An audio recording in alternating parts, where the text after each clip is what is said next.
Olá! Nessa nossa primeira aula, eu vou explicar sobre 10 conceitos essenciais para conseguir entender sobre regulação para geração distribuída. E por que entender sobre regulação para geração distribuída é importante? Isso é importante porque quando você estuda sobre regulação, é que você começa a entender quais são os seus direitos e os seus deveres. O nosso primeiro conceito é definir a micro e a mini geração distribuída. A geração distribuída, da forma que a gente conhece, que é o nosso mercado, ela é definida como uma central geradora de energia elétrica que injeta energia na rede da distribuidora por meio de uma unidade consumidora. Então perceba, para eu ter uma micro ou uma mini GD, eu preciso sempre antes ter uma unidade consumidora. Com a Lei 14.300, o que nós temos que levar em consideração é sempre a potência do inversor, o quilowatt. Lembra que a gente sempre pensava no menor valor entre quilowatt pico e quilowatt. Agora, o que vai definir se a usina é micro ou mini GD vai ser o quilowatt do inversor. A micro GD são usinas de potência de até 75 kW. A mini GD para fonte solar são usinas de potência superior a 75 kW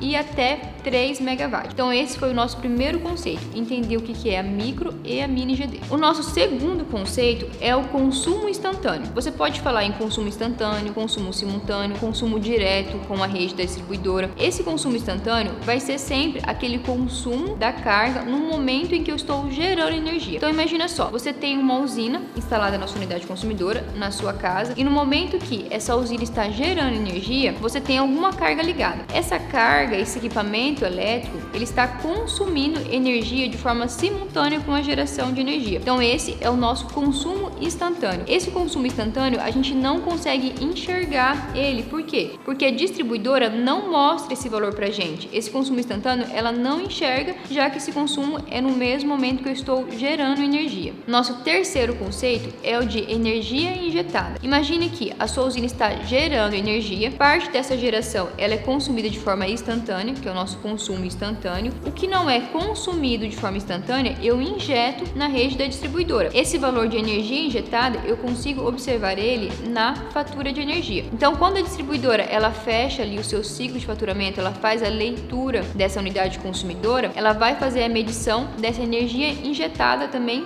dentro desse ciclo de faturamento. Então entenda, a energia injetada ela é diferente da energia gerada. Por quê? A energia gerada, parte dessa energia, ela vai ser consumida de forma instantânea. Eu só injeto aquilo que eu não consumo de forma instantânea. A nossa definição número 4 é o fator de simultaneidade. O fator de simultaneidade, ele vai ser essencial quando você quiser fazer cálculos do que essa unidade consumidora vai pagar ainda de fatura de energia, principalmente nesse momento que a gente tem pagamento dessa parcela de fio B. Mas nesse momento eu preciso que você entenda apenas o que significa esse fator de simultaneidade. Se a gente for trazer isso para uma equação matemática, o fator de simultaneidade, ou a gente pode usar a sigla FS, seria dado da seguinte forma: o FS seria a razão entre o consumo instantâneo dessa unidade consumidora pela geração de energia dentro do ciclo de faturamento. Um fator de simultaneidade igual a zero significa que essa unidade consumidora ela está gerando energia, mas não está consumindo nada. Seria, por exemplo, uma usina remota que não tem carga instalada nesse local. Agora, se eu tenho um fator de simultaneidade igual a 1, significa que toda a minha geração de energia está sendo consumida de forma instantânea. Tudo que eu gero, eu já consumo e não estou injetando nada na rede da distribuidora. Esse, com certeza, seria o melhor cenário para a gente. Seria um cenário em que eu não pagaria nada de fio B ou nada de imposto, porque eu não estou usando a rede da distribuidora. A gente pode considerar um fator de simultaneidade em torno de 0,3 para unidades consumidoras residenciais e algo em torno de 0,5, 0,6 para unidades consumidoras da classe comercial. O nosso quinto conceito é o consumo da rede. O consumo da rede de unidade consumidora vai ser aquele valor que eu consigo obter na fatura de energia. Então, quando a distribuidora ela finaliza o ciclo de faturamento de uma unidade, ela faz a leitura, ela faz a medição de tudo que essa unidade consumiu dentro desse ciclo e também o que foi injetado. Perceba que o valor que aparece na fatura de energia é apenas o consumo da rede da distribuidora, não é o consumo total dessa unidade consumidora. Por quê? Lembra que o consumo total dessa unidade consumidora vai ser a soma do consumo instantâneo e o consumo da rede dessa unidade. É muito comum que o consumidor que está gerando sua própria energia se confunda e ache que aquele valor que aparece na fatura de energia é o consumo total dele. Então, às vezes acontece do consumidor aumentar o consumo dele, mas ele sempre faz um comparativo entre esse valor de consumo da fatura de energia dele hoje, que ele gera a própria energia, com o valor de consumo que ele tinha antes de gerar a própria energia. E ele não entende que o valor que está hoje é apenas o consumo da rede. Então, mesmo que ele tenha um aumento de consumo, ele não vai enxergar esse valor ali na fatura, porque parte desse consumo, parte do consumo dele total, foi consumido de forma instantânea. Vai ser o consumo da rede que eu vou conseguir abater ou com a energia injetada, no mesmo ciclo de faturamento, ou com o excedente de energia que eu recebi de uma outra unidade consumidora, caso eu seja uma unidade beneficiária, ou com o crédito de energia que eu tenha acumulado na minha unidade consumidora. Então, resumindo, o consumo da rede, eu vou conseguir encontrar esse valor sempre na fatura de energia dessa unidade consumidora. O nosso sexto conceito é o consumo total dessa unidade consumidora. Então, perceba que é o consumo total da unidade consumidora que gera a própria energia, que você precisa comparar com o consumo dela antes de ter a usina. Por quê? Porque é só assim que você vai conseguir saber se essa unidade consumidora ela teve ou não um aumento de consumo. Lembrando que o consumo total da unidade consumidora vai ser o consumo instantâneo mais o consumo da rede. Se essa unidade ela é beneficiária, ou seja, ela recebe o excedente de outra unidade consumidora que está gerando energia, então o consumo total dela vai ser realmente o consumo que aparece na fatura de energia, o consumo da rede, já que ela não tem consumo instantâneo ali, ela não tem simultaneidade com a geração de energia. Mas resumindo, se a geração é na carga, aí sim o consumo total vai ser a soma do consumo da rede mais o consumo instantâneo dessa unidade consumidora. A nossa sétima definição é o excedente de energia elétrica. Entenda que o excedente, quando se trata de um alto consumo remoto ou um alto consumo local, uma geração na carga ou uma geração remota, vai ser sempre a diferença positiva entre a energia injetada e o consumo da rede dessa unidade consumidora. Então vamos fazer um exemplo para isso ficar mais simples. Se eu tenho uma unidade consumidora que consumiu 1.500 kWh da rede distribuidora no mês de março, por exemplo, nesse mesmo mês ela injetou 2.000 kWh na rede da distribuidora. O excedente dela vai ser a diferença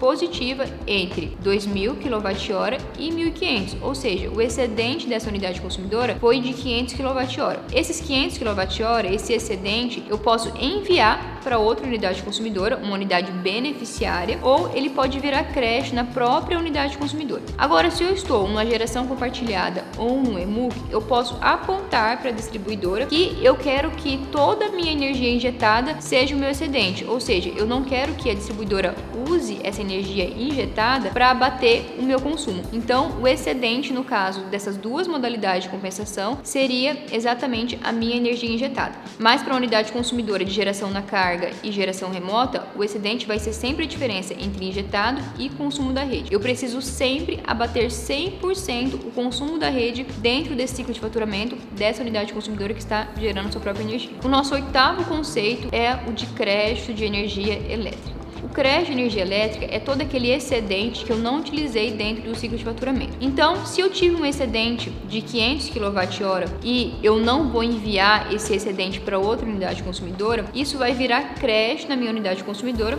e eu posso utilizar esse crédito em um próximo ciclo de faturamento. Lembrando que, caso eu tenha unidades beneficiárias e, por exemplo, eu tenho 1.000 kWh de crédito acumulado na minha unidade que é geradora, mesmo que a unidade beneficiária ela precise de mais energia para poder compensar o consumo dela, esse crédito da unidade geradora é sempre dela. Eu não consigo pegar esse crédito de energia e abater esse consumo dessa unidade que ela é beneficiária. O crédito da unidade X é sempre da unidade X. O crédito da unidade Y é sempre da unidade Y. E se você quer saber mais sobre crédito de energia, sobre o que a nossa regulação fala sobre crédito de energia, não perca a aula 7. O nosso nono conceito é energia compensada. A energia compensada é aquela energia que eu consigo compensar com a minha energia injetada, excedente ou crédito de energia. Vamos fazer um exemplo para isso ficar mais claro. Vamos supor que uma unidade consumidora, ela consumiu 1.500 kWh da rede da distribuidora. Só que ela só injetou 500 kWh. Ela tinha de crédito de energia também 500 kWh. Ou seja, ela injetou 500 kWh e ela tinha 500 kWh de crédito de energia. Somando, ela tinha então 1.000 kWh que ela conseguiria compensar. Como como ela consumiu da rede 1.500 kWh, o consumo compensado, a energia compensada dessa unidade consumidora vai ser de 1.000 kWh. Esses 500 kWh que sobrou ainda, que faltou ela compensar, ela vai pagar para a distribuidora normalmente. Então imagina que a sua tarifa de energia ela seja R$1 por kWh, esses 500 kWh você vai ter que pagar normalmente para a rede da distribuidora. Você não conseguiu compensar essa energia, seja com excedente, porque eu sou beneficiária, seja com energia injetada ou com crédito de energia. Então esse é o conceito de energia compensada, é tudo aquilo que eu compenso com a minha geração de energia. O nosso 10º conceito, eu vou explicar brevemente sobre as formas de compensação de energia elétrica. Você quer gerar sua própria energia. Como que você vai fazer isso? Você precisa se enquadrar em alguns desses modelos de compensação. A nossa primeira forma de compensação é o alto consumo local, que a gente pode chamar também de geração na carga, geração local. É simplesmente eu ter uma unidade consumidora e eu instalei uma usina, uma micro ou uma mini GD nessa unidade consumidora. Ou seja, eu estou atendendo o consumo dessa unidade consumidora na carga, no mesmo local de consumo. O nosso segundo modelo de compensação é o alto consumo remoto ou a geração remota. Perceba que aqui eu vou ter mais de uma unidade consumidora, eu vou ter uma relação entre unidades consumidoras. Por quê? Eu posso ter uma geração de energia num local diferente da unidade consumidora que está consumindo. Nessa forma de compensação, eu preciso que as unidades consumidoras que estão nessa relação de compensação, elas tenham o mesmo titular. Então, ou o mesmo CPF, ou o mesmo CNPJ, incluindo aqui matriz e filiais, e estejam na mesma área de concessão. Então, eu não consigo fazer esse envio de excedentes entre distribuidoras diferentes. Então, sempre eu tenho que verificar qual que é a área de concessão daquela distribuidora, e eu só posso enviar excedentes para outra unidade consumidora que esteja no meu CPF, por exemplo, se essa outra unidade consumidora que está no meu CPF estiver na mesma área de concessão dessa distribuidora onde essa usina está conectada. Um exemplo de alto consumo remoto, imagine que você tenha uma fazenda, uma área rural, você instala uma usina nessa fazenda e você manda essa energia para o seu apartamento. Então, todo o excedente dessa unidade consumidora em que essa usina está conectada na fazenda, você pode utilizar no seu apartamento ou em outra unidade consumidora que esteja também no seu CPF. A geração compartilhada é reunião de CPFs ou CNPJ. Imagine só que você e mais algumas pessoas que você conhece queiram se juntar, construir uma usina e poder compartilhar a energia dessa usina. Para você conseguir fazer isso, você precisa estar enquadrado na geração compartilhada. Então entendam que a geração compartilhada é sempre a reunião desses consumidores, ou CPFs